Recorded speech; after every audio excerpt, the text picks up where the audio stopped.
ত্রয়োদশ জাতীয় সংসদ নির্বাচনকে সামনে রেখে ভোটার তালিকা হালনাগাদের সম্পূরক তালিকা প্রকাশ করেছে নির্বাচন কমিশন। এতে কারো তথ্যে ভুল থাকলে সংশোধনের সুযোগ মিলবে 12 দিন। সারা দেশে নির্বাচন অফিসে তালিকা প্রকাশের পর টাঙিয়ে দেওয়া হয়েছে।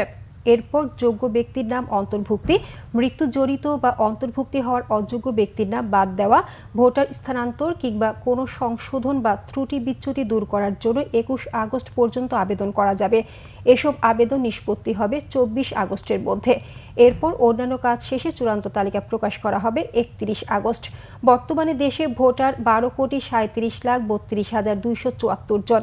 নির্বাচন কমিশন জানিয়েছে, এবার 44 লাখের মতো নতুন ভোটার যুক্ত হচ্ছে। এদিকে নির্বাচনকে সামনে রেখে পুলিশের জন্য 40,000 বডি ক্যামেরা কেনার পরিকল্পনা করছে সরকার, জানিয়েছে প্রধান উপদেষ্টার প্রেস উইং।